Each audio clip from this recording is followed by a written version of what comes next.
Hi, everybody. We are back with another installment in our incredible Symposium series on David Lynch, one of the most incredible artists and directors of all time, who is no longer with us.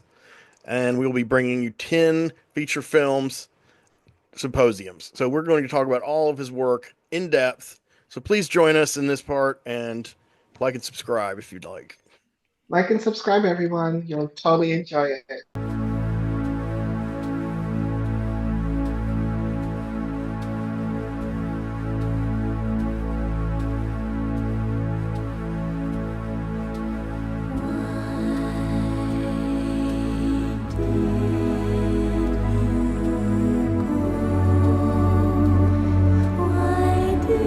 Coming up, we're going to have a very special video essay by our own Tim Tolbert, who will explicate upon his feelings about David Lynch.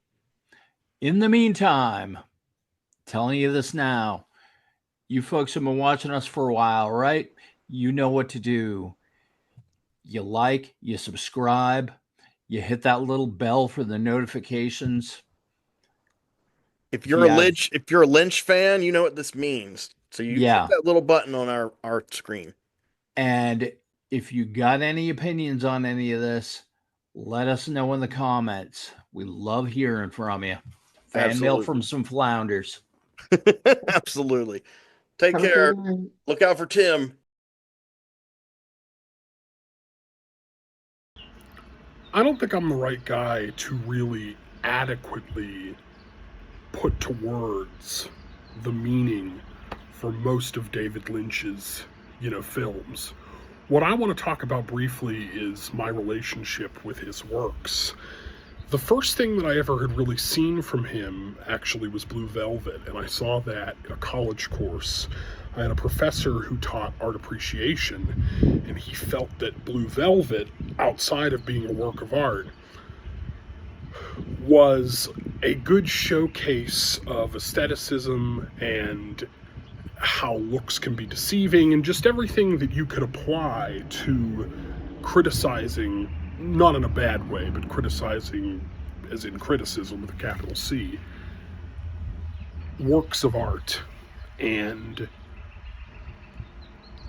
when I watched Blue Velvet, I wasn't 100% sure what it was I was seeing, but I just remember that all of the imagery was liminal. It was like you were dreaming when you were watching the movie, and I became addicted to that kind of imagery and those kinds of visuals, and I saw everything that he did. Now, my two personal favorite movies of his are a little bit more of the conventional ones. I love The Elephant Man with the excellent performance by John Hurt, which I think is conventional because it's narrative driven, but it does have a lot of Lynch's trademarks. And I also love Dune, and I wouldn't say Dune is his best movie, but I love Dune because I love the books. I love the way that he did his version. To me, his version of Dune was kind of like the post-apocalyptic version that follows all of his other movies. It's in the same universe as everything else. And every time I watch one of his movies, I find something new. I am able to discover parts of the subconscious that I maybe didn't think of for years and years and years and years. So, he really, I just think he had a really important mark on cinema. He had a really important mark on fiction, on people who dream, on people with imagination. And although he was kind of coy about the meaning in his movies, and he liked to kind of, play this game as if he had no idea, and he's like, oh, I just, think something and put it on the screen. His movies, in my opinion, they do have concrete themes and they do have narrative. He just goes about it in an untraditional way. But I think that he applies a certain sophistication to the directing that, he feels like one of the old Hollywood masters. Like many of the, filmmakers that he admires, I'd say he's probably thematically the most like Billy Wilder, and he loves Billy Wilder's Sunset Boulevard. So, yeah, with that said, it's one of those things I wish that I was a little bit smarter and could talk about, all of these deep mystical, magic with a CK themes to his movies. But I just wanted to talk about the impression, that it leaves for me.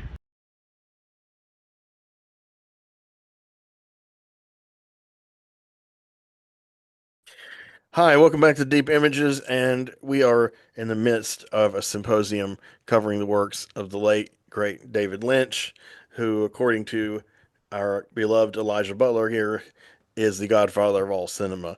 I'm Henry Covert, and with me is co-host C.F. Roberts, and I have the amazing panelists, Bill Mulligan and Briggie Williams, aka Funky Lollipop. And finally, last and certainly never least, Elijah Butler himself. So, the first one we're going to dive into is Eraserhead from 1977, a pretty groundbreaking film, to say the least. CF is going to discuss the basic plot synopsis, such as it is, and then we're just going to go from there. Mr. Chuck. Hey, I'm your old friend C.F. Roberts, ready to rock and roll on this thing, and my dog wants in too. Hey, you can So, make a cameo. It's all good. It's about David Lynch. You'd probably love it. well, he doesn't want into the room, but he wants something out there in the house. I don't know what. I don't know what's got him fired up right this moment, but try to bear with him. I try not Probably to. the mystery man. He's in the red Yeah. room with the mystery man. Yeah, he's in there saying, "I've been to your house." That's what it was. I'm in your house. I'm in your house right now.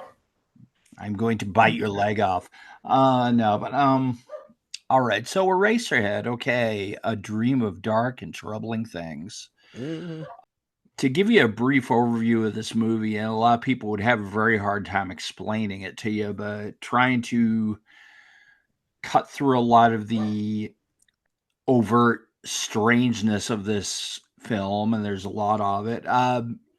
It's this is David Lynch's first film, and it's a story of a guy named Henry, played by the great Jack Nance. Yeah, just in his first starring role, probably his only starring role. I wish I still had hair like that. I wore it like that for a while. I wish I still had hair like that. Actually, I probably don't. Regardless, it wouldn't have the bounce. But so he plays this oddball character named Henry Spencer, who kind of shambles awkwardly through this apocalyptic version of Philadelphia. Just and we'll go into the nuances of that as it comes. But the basic gist of the story is he gets a call from his former girlfriend Mary, or off and on girlfriend, or whatever she is, and he wants to. She wants him to come to dinner. When he goes to dinner to meet her parents and everything, he finds out that she has given birth to a baby and he's the father. And the question is it even really a baby? We don't know.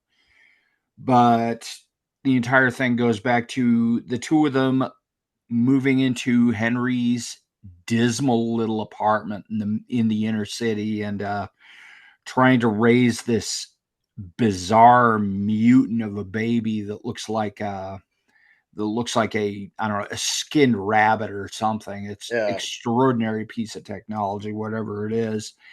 And it's kind of veers between this dire situation with this mutant baby and Henry kind of going off into his fantasy land, and just which goes to either very dark or at least very strange places. But I'm generally just going to leave it there. That's the gist of it. Mary leaves very early on in the story. She can't hack it anymore. And Henry's just left with this screaming, mewling mess on his kitchen counter or whatever. And fun and laughs ensue. But there's your synopsis. Okay. Yeah, And there's all we'll try to fill in the blanks for you. as with all of Lynch's movies, all of his work, it's very inscrutable. That's my favorite word to cover it. It is very hard to even imagine or pierce into his brain, imagine what was percolating there. That It's brought dense. images. Yes. Yeah. An analogy I used to use was like he went into the dirt, in the subconscious and excavated effects, experiences, images. And I still think that. I think Lynch is. Um, I think Lynch is just. I'm gonna get sad that he died. Um, I haven't yet, so if it happens on camera, all right.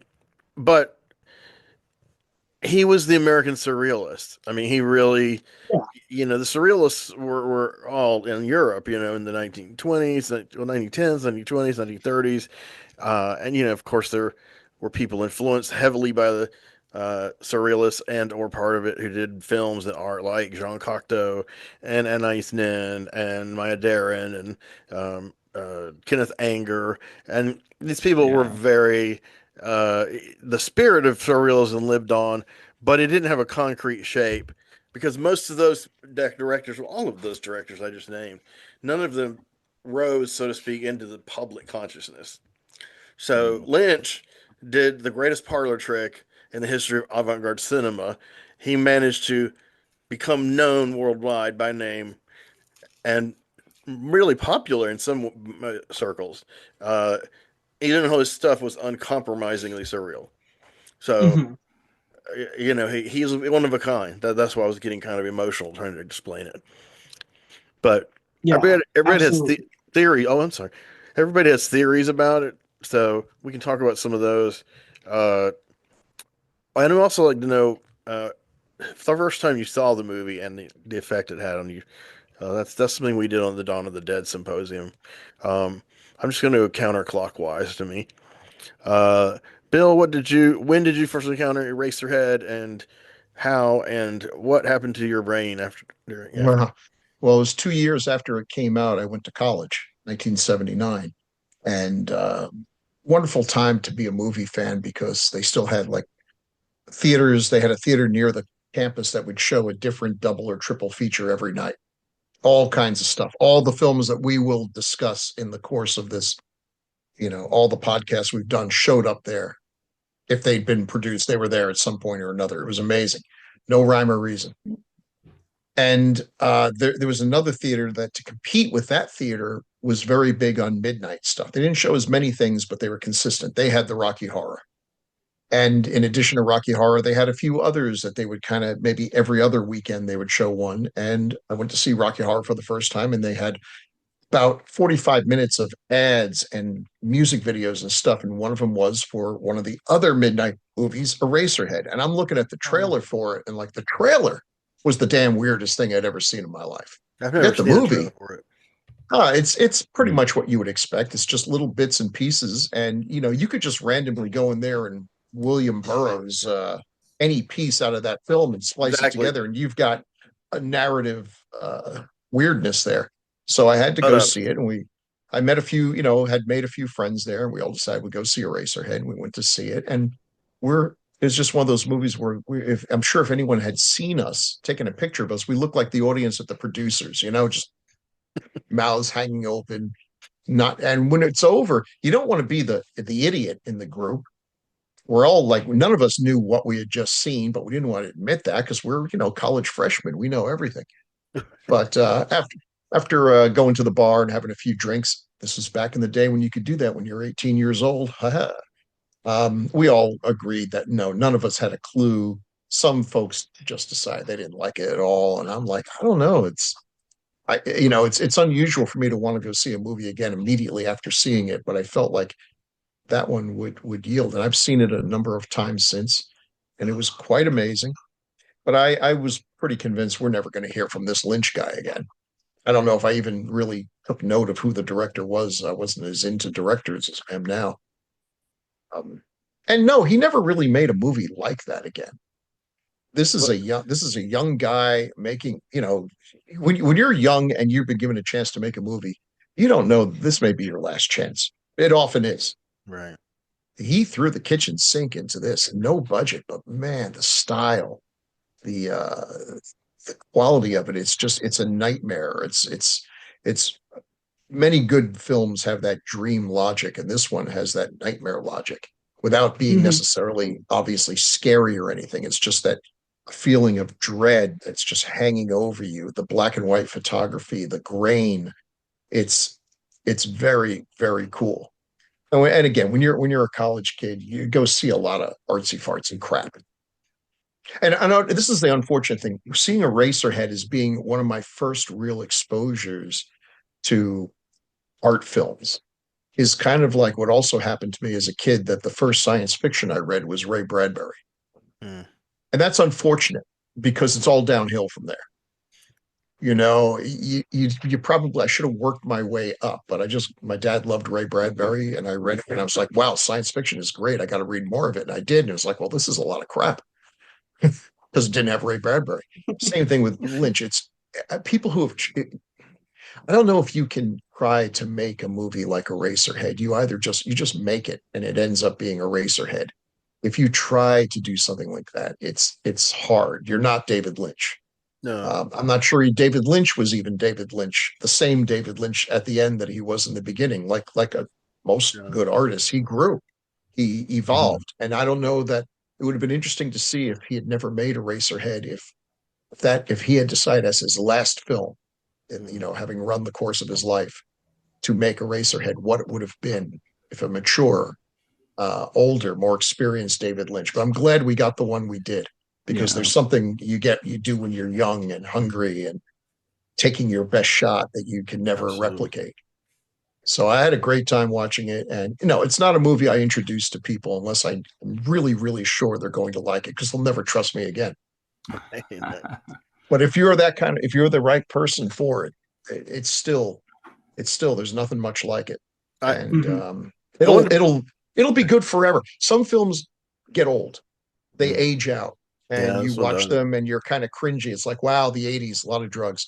But some films, this one, since it takes place in a universe that doesn't exist in a time that hasn't happened yet, this will never age out. It'll always be amazing. Yeah, he's not topical in his visual Hmm. references. I mean, I was gonna say, um, I did want to assure you of something that I know you haven't seen Twin Peaks: The Return, right? No, I haven't. Okay, who here has seen that series? Okay, that's the only. I knew Chuck, but I wasn't sure about it. That's for you to tackle, Elijah. When you got 18 hours on your hands, Yeah. because Oh yeah. it's like Fassbender and Berlin Alexanderplatz with a 15-hour movie. Lynch is like, I'm gonna make a 17 and a half hour movie.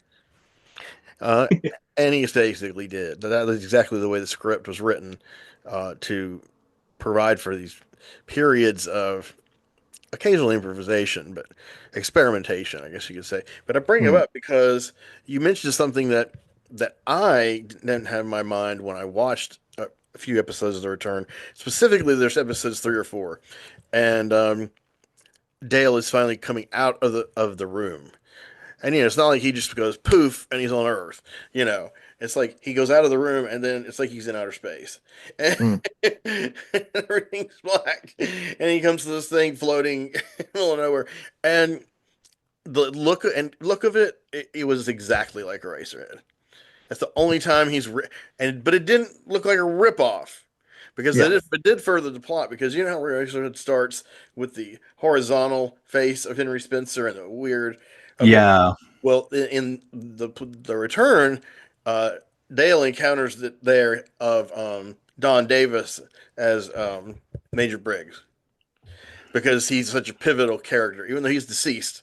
But when you're in those zones in the Twin Peaks universe, when you're in one of those zones, really being dead doesn't really stop you. Yeah. You can pop up anywhere. And when he comes to this thing, and it is almost like a Mary like woman he approaches. However, she's a little more modernly dressed, um, and it's played by, I can't think of her name, but in the credits, the character is called American Girl, which is just only a comment. It's like, I can tell from what everything I can tell, it's like an in joke, but Mark Frost has hinted that some theorists are correct that just as we encountered Laura in the Red Room, that is the spirit of oh god, my brain went blank. The girl, the first, not the first, but the other woman that was Ronette Pulaski. Is that right, Chuck? Yeah. Yeah. Yes, it's the same actor. So people have theorized that that is Ronette Pulaski's spirit, just as he just encountered her best friend's spirit. But anyway, that whole little sequence before he, and even when he pops out into Earth, it's very wow.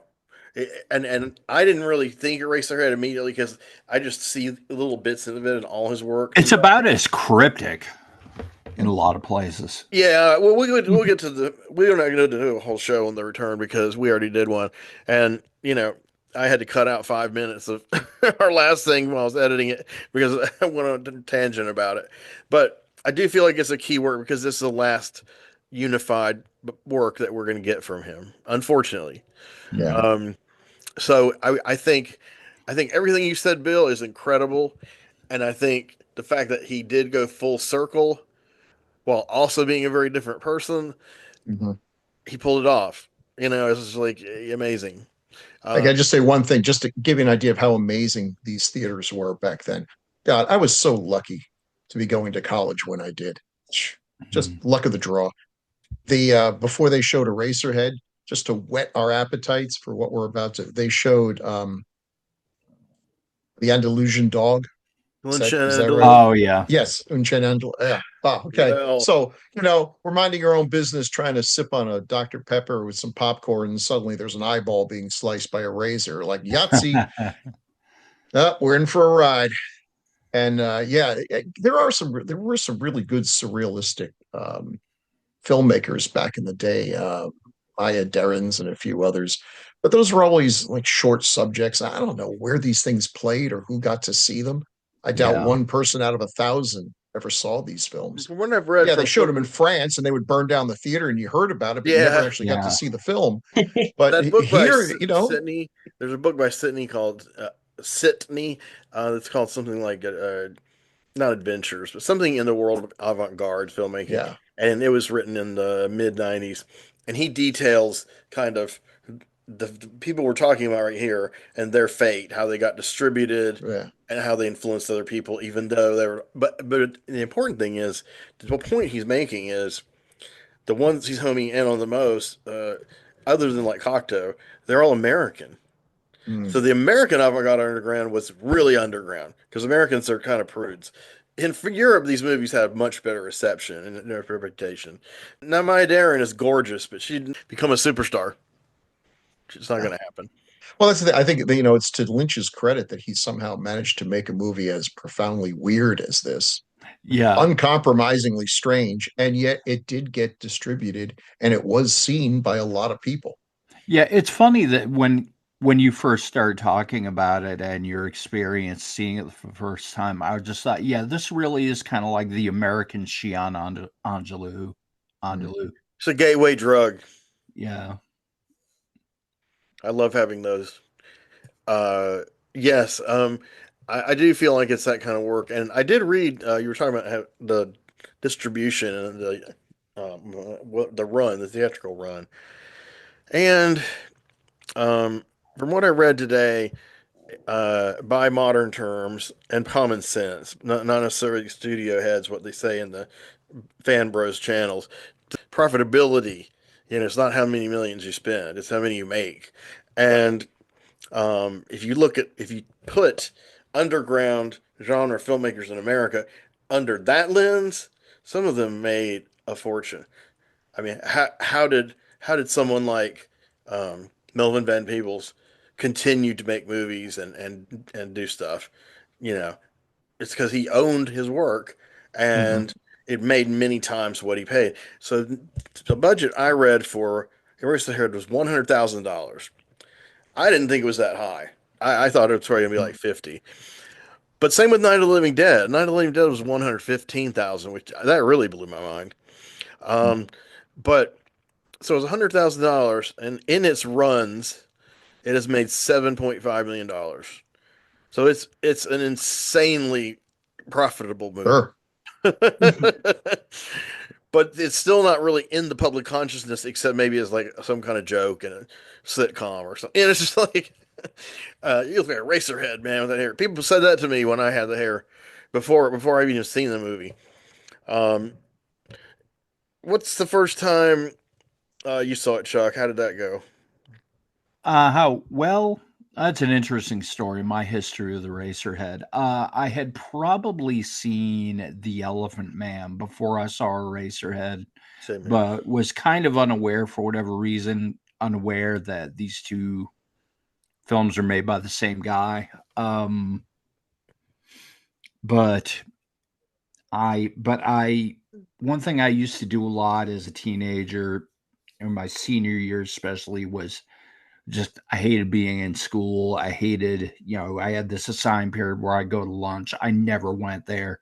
I always went directly to the library and just zoned out, or I grabbed a book and just started reading. And one book I always used to gravitate to was Danny Peary's cult film book. Oh yeah, great book. The first one. And I grabbed that and I went through it. And they had this, of course, chapter on Eraserhead, and I just saw this name and these pictures, and just Mary staring out the window longingly, and Jack with his weird hairdo, and they flip it over, and you get this guy who looks like he had been radiation burned sitting by a window, and that was Jack Fisk, I believe. Yeah, it was Jack Fisk.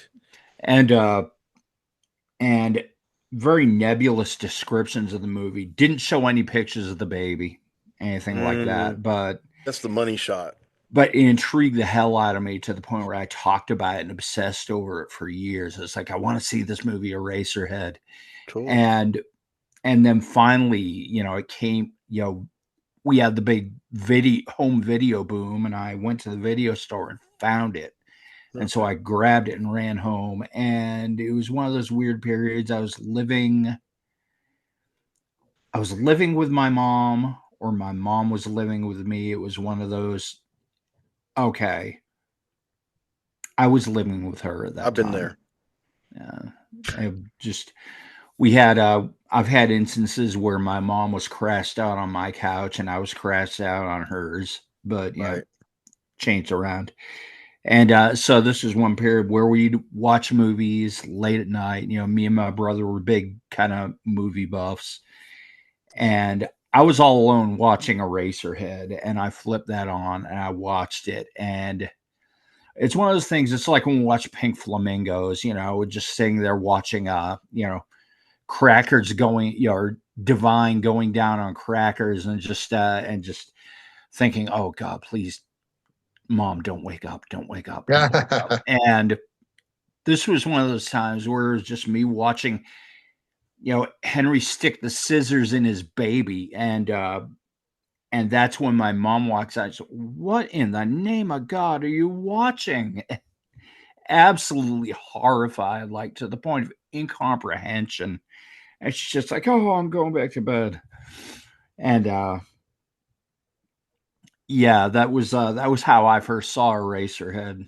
And to this day, it's something I can only wheel out every few years, but I always kind of am happy with it when I do. I feel like I used to feel like I could just watch it on occasion, like not all the time, but just on occasion, like an ambient film. We've talked about that. But to be honest, I haven't seen it.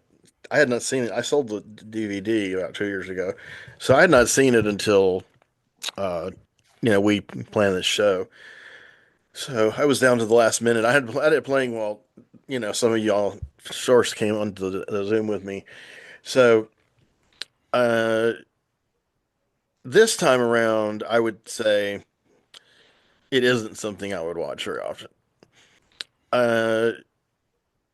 This time around, I would say it isn't something I would watch very often. It made me more. I took it for granted a few times I saw it, and this is true of a lot of extreme movies. You know, first they shock you, then you kind of take them for granted. Then you get older and your life is hell, and then you watch them, and then you're like, you really get them, but you can't really get variants much anymore. Yeah. And I feel like that's what's kind of happening with Eraserhead. What about you, Briggy? You're looking very nice Hello. tonight, by the way. Thank you. The cat drugged me in, and this is what they brought. Okay, so yeah, my first encounter was kind of I think because I resonated with the film just automatically in its weirdness, its creepiness. It was very off-putting. Then I realized, okay, I really am an artist. It really kind of brought that to life for me, that I was able to resonate with it on a level that was just not beyond sheer horror or the grotesque or gratuitous. It really put me in a frame of mind to allow myself to free my imagination more. Hmm. And that was really helpful. The cinematography, and because I'm a fan of black and white's very hard to shoot if you watch old black and white movies to capture shadow. And sometimes when you're watching old black and white movies, 30s, 40s, even 50s, your mind is somehow painting color where there is no color, Mm. and you still believe you're seeing color, sort of like in Psycho, where there's like a blood scene. It's just, I don't even know what the substance is, but you know that it is blood running into water, but somehow Mhm. your imagination paints this into red, even though you're not seeing red. And that's how this movie kind of affected me. It really, it called to me a whole bunch of different things that we're going to discuss later, but I really did resonate with the pacing of Mm. the and the storytelling and the symbolism. It's like a dream, certainly surreal, and we all have dreams, and dreams have meanings, and whatever we decide to put meaning to, that's what this movie is going to be to the individual. So I really enjoyed that aspect of it. So I look forward to hearing everybody's, you know, um, fever dream, David Lynch fever dream that we all had watching this. So that was basically the How did movie. you first see it and where? Do you remember?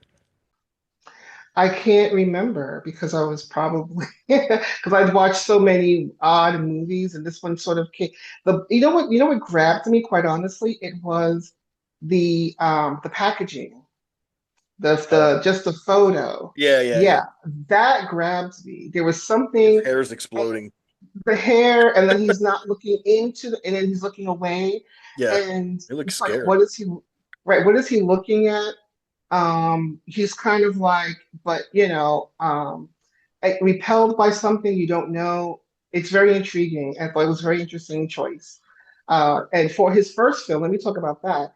I thought that was very bold. And like Bill was saying, it's like it's his first film. It's kind of like, will I make another one? It's like being with a beautiful woman. Will I get this opportunity? I'm just going for it. I'm just going for it. I You think just that's don't what know Bill how said. yeah, yeah, yeah. You just don't know if you're gonna get an opportunity. So I feel like your first time, just go all in, and be authentic to your vision. And that's what it looks like he did, completely for the first film. It wasn't tepid or sort of nibbling around the edges, which I find a lot of artists do when they're first coming out, but he was already David Lynch in many ways before he made his first film. You don't just make a movie like that out of nowhere. He had been making You're short movies for 10 years, but yeah. I don't know if you've seen any of them. Mhm. Over time, the Alphabet and the Grandmother have obtained quite a following. Right. I've seen those at least, I guess, twice.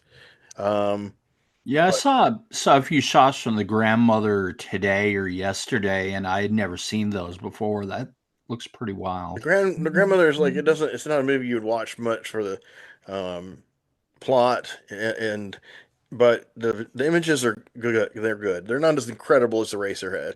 It's not as tight as Eraserhead. I use that term because you know how something is. You can have a film and it kind of it has this seed of greatness, and it's got all these elements, but it kind of meanders off track. It kind of loses the unity of effect. But when it's tight, when you've like cut out all the fat, as Roger Corman said, um, and you can present it as this work, and it's saying exactly what you want it to say, whatever that is. To me, that's a tight film, and that to me that becomes a masterpiece. I just want to say that, uh, yeah, he really put himself out there, which, you could see with some artists, there's a little hesitation, in the way they present themselves, even if they're a, um, performer, singer, actor, you could feel that hesitation. And he Yeah, seemed very fully formed after just that one movie, again, because he had already been doing his thing. And it was like, I'm doing my thing. You have to catch up with me. This is what I'm doing. And you either he's get pretty on board. fearless. Yeah. Right. That's what I'm saying. Exactly. So that was my feeling about it when I first encountered. I think that there are people who are like, "Oh, it's weird, it's dumb. I don't care. I don't want to see it," and they equate their disdain for its presentation or what they feel as its subtext or text. They equate that with it being a good or bad movie, good quote unquote or bad. So but not bad, so bad that it's good because they don't see it as camp. They don't understand art films. They don't understand expressionism or surrealism. Right. So, a lot of people I knew in the horror scene when I was younger, uh, they either hated Eraserhead, or name dropped it to look cool, and you really couldn't tell if they liked it or not. Let me jump in and ask, let's put on the floor in terms of just maybe movies like Freaks. Is it somewhere in there? Would you believe it could be somewhere in That that bar, movie? Mm-hmm. yeah, Freaks is that bar. Yes, yes, Mm-hmm. it is on its Okay. own in and of itself. Yep. It's not Mm-hmm. fucking Mm-hmm. around. It's a masterpiece. I Right, right, right. personally think most of Bud Browning's movies are entertaining but flawed. Um, Even Dracula, but not Freaks. It's interesting. Freaks ended his career, but Eraserhead Yeah. began Lynch's. Yeah, it's so ironic. Well, Mm-hmm. doesn't this happen? This happens to a few directors. It might be synchronicity. It's hard to say, but a lot of them, their last film um, was their best or most notorious, or they put the most into it. Yeah. I Um, know or it was their only film before they died. Hmm. how you mentioned Wes Craven earlier. His very first film, Last House, almost decimated his career. Sure. Mhm. Well, the thing Yeah, is, when he did Last House, he didn't have a career though. But you're right, he couldn't yeah. go forward.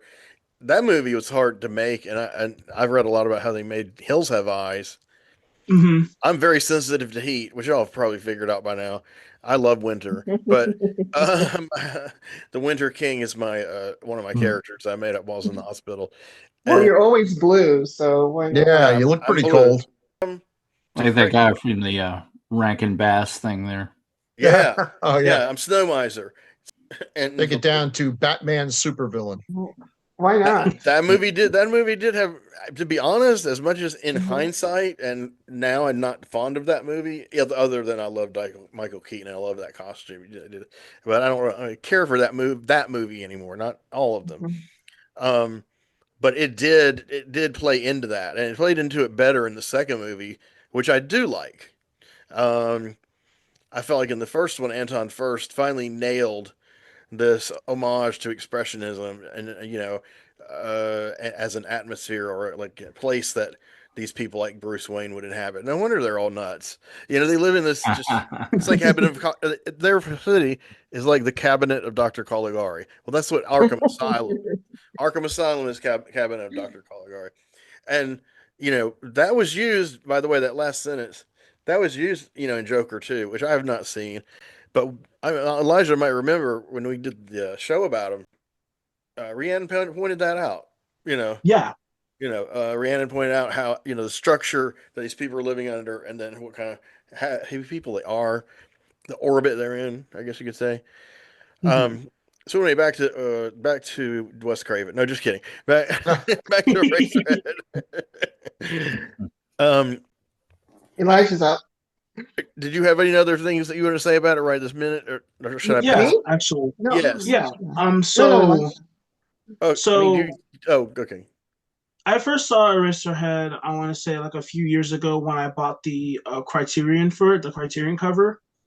Um, and I had heard about it for a while. I've heard of its reputation. I wasn't fully aware of the movie that I was going to jump into. That is until I saw Mulholland Drive, because I'm pretty sure I saw that before Eraserhead. Um, and that I also got the Criterion cover for too. Um, and I saw them around the same time. I saw Mulholland Drive very, very late at night, like past midnight. Good time to And it was see it. like a whole experience was like a nightmarish thing. And then I saw Eraserhead sometime during midday, so it was like the complete opposite. I saw Eraserhead during midday. I popped in the Criterion, and I felt the very same way about how I felt about Mulholland Drive. I loved every single minute of it, but I had no idea. I had like no idea what I was watching. It felt like it was a surrealistic nightmare, and never ending surrealistic nightmare, and I was drawn to it. So much so that I looked up analyses for the film, not even just like in depths, but what other people thought of the film and their interpretations on not just Eraserhead, but David Lynch films in general. Um, and I've been seeing quite a bit of people pop in Mulholland Drive in the conversation when it comes to like his nightmarish films. Yes. Granted, I don't think Mulholland Drive is on that same scale as Eraserhead in terms of like, because I do think Eraserhead is horror. Mulholland Drive, Yeah, I see fair. it more as I see it more as a surrealistic thriller. Yeah, it's kind of a neo noir, but surrealist. Yeah, neo noir. Yeah. That's a perfect way to put it.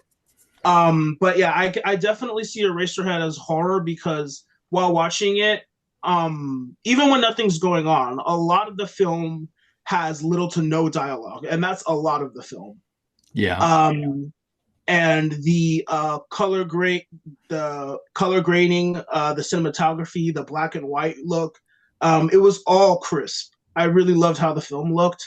Yeah. It really looked 60s-ish, even though it was a late 70s film. And this was practically me getting a sense of me getting a very clear sense of who David Lynch actually was, because no one really directed films like him. Like no one, not even not a single soul in Hollywood. I don't know. It left me very speechless. It left me very speechless by the end of the film. It's still leaving you speechless. Yeah, it is. And I ended up seeing... Oh, I'm actually in the void too. That's crazy. No, you're good. You're good. No, I mean like the movie. Oh yeah, it's on purpose. No, because it really does captivate you like that. It really does suck you in. Because as the second Lynch film I watched, I want to say I was never bored. I was never bored throughout the film. Which one was that? Was that Mulholland Drive? No, that was. It was Eraserhead was the second. Yeah. Oh, gotcha. So I was never bored. My eyes were glued to the screen. And a lot of that is due to his impeccable and distinct style that he has, that no other director can replicate. I think Bill or Roberts brought that up earlier. One of you guys? I started studying the film. I'm still studying it to this very day. I don't know. As I'm thinking about the film right now, it's leaving me speechless. It's a grand spectacle, I should say. Well, it's nice to have the experience of a film kind of washing over you like that, and yeah, I'm really happy with what we're doing here because even though fan bros and elitist arty people probably think we're a bunch of dumbasses just sitting around talking about it, and don't know what we're saying, they're wrong, but the reason we are doing that, and if you want to scale it down, but nothing to do with having a regular podcast, but just talking to people like this. Like I said, this is most people at one time I've ever talked to about this movie. And the vibe is strong, and it is hard to describe some of the things he does or has done, but we're gonna give it a shot. Mhm. So, did you have anything else you want to add this time around, Elijah? Let's see. As in regards to like recommending these types of movies to people, you see, I have like friends who are like movie lovers, and then I have friends who are cinephiles. I really do think there's a huge difference and Okay, a big gap fair enough. between those two. Like I have friends who will watch like dramas, action films, maybe some old things. And then the cinephiles are exclusively people who try to watch everything from every single era. Um, Guilty as Eraserhead charged. is a Eraserhead is a film that I would recommend to cinephiles just because I don't know how average film lovers will take in this kind of movie. Okay. Um, Very polarizing. yeah, it is. Yeah, it is polarizing to say. I would say that this is, despite my take, I would say that this is a film that everyone should see at least once. I wonder if it's in that book of 1001. You should see. Oh, it should be. It I've has to kind be. of It has to been, be in the yeah, 1001 book. but Yeah, um, because I have seen some people try to overthink and make conversations about Lynch films overly complicated. And again, it's not really about what the story is trying to tell you, it's what the film itself is trying to make you feel. right. I believe that. Um, I think it's almost like divine symmetry to quote David Bowie quoting somebody else, but I think Yeah. it is that there's a through line from Eraserhead all the way to The Return, and it's like a mosaic that starts to form as you watch all these movies, and whether it's intentional or not, it doesn't matter because he's working on someone's subconscious anyway. Um, but in The Return, you know, the world, I would say, in Twin Peaks, the location, but also the world, the whole fictional universe that he has, but specifically in Twin Peaks. You might remember this, Chuck. You notice how in the last few episodes, just crazy things start happening. I mean, Oh crazier yeah, even than usual, out of the blue. Like yeah, the little kid in the car, and I mean, and when Bobby looks at him, his expression said everything. That's how great a director Lynch is as an actor. Is when Dana Ashbrook is like, "Get out of the car! What's wrong, kid? I want to help you." And then he just looks like this when he hears what he says. Like it's like he's thinking, "Man, this is way above my pay grade. This is something. yeah, This is something beyond. This is beyond Laura's death. This is like something I can't deal with." And of course, he was in the last scene. He was one of the quote unquote hero saviors. Um, but that was never addressed like why those things happen. So a lot of people would think that was lazy filmmaking or him overusing ellipsis, scenes that don't exist but are part of the narrative. Um, but I don't feel that way. I feel like, first of all, I feel like it is narrative, and largely because of Mark Frost. Like, I did want to add something important too. yes, Um, for anyone watching, if for anyone new who might have popped into Deep Images, if you've never seen Eraserhead or never seen a Lynch film at that, you should probably make this one your first one. yeah, see that. Yeah, So, it would be fitting because it was his introduction film. And it would definitely give you, at least I think it would give you an understanding on what you would be getting into with the rest of his filmography. I feel like, Um, okay, I'm sorry. I was going to say I love that idea, Elijah. I think it would be great if people watched it in the order in which, they came out, so he can get a build up Yeah, to Did who you, he is, his yeah, mindset, you know what I mean? I think you that have would to be cut out amazing. you have to cut out the Twin Peaks stuff because Oh yeah, yeah, yeah. between Just the the two cinema. Twin Peaks Hmm, hmm, films and the hmm. series also, they're nothing Yeah, linear. You yeah. know, Because yeah, Firewalk with Me, you can't watch Firewalk with Me. Sure. It's Yeah, you have to go. I You agree. can watch it in a vacuum, I think, and it'll come out as a Yeah, great horror film. I think I don't you're know. losing a lot. Well, you are listening up. I mean, yeah, They I made mean, him yes, cut like an hour you and a half can of the do it. movie. You can do it, sure, but to me that'd be like watching Suspiria on a black and white TV set, you know. Mm, I Yeah. do like what Interesting thought. Elijah said. You know, watch this. Now, if you don't like it, and a lot of people will not, Yeah. don't assume that this is Lynch, because the very next film he did, mhm. while I can look at it and say, oh yeah, this is the guy who made Eraserhead. That's true, but it's also a very much a normal movie with a beginning, Mhm. middle, and end, and an arc, and acting and dialogue and all the things. You know, it's not a surreal movie. It's a movie with those elements, but based on a true story, and it's quite a good film. To me, it's fascinating that Mel Brooks of all people saw Eraserhead and loved it and said, "This is the guy I need to tell this historical movie Mel Yeah. Brooks, about a yeah, man." You Mel know, Brooks was like his patron. I thought that was incredible too. and Yeah. Mel Brooks is a smarter guy than people probably Oh would yeah, assume, given his love for fart jokes and stuff. You know, he has layers. oh yeah. Yeah. Yeah, Yeah. Mel Brooks, man. The duality of man. Yeah, there you go.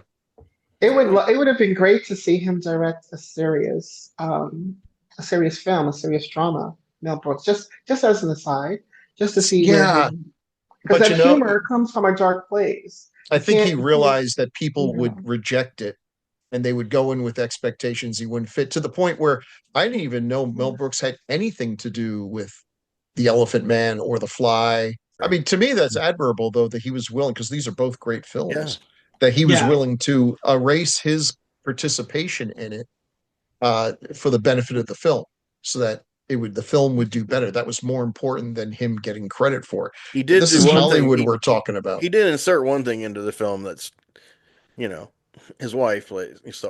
Well, yeah, sure. Yeah. But when I was young, I didn't know they were married until a few years after I'd seen both of them. So it wasn't overt, but Who's this? I'm sorry. and Bancroft.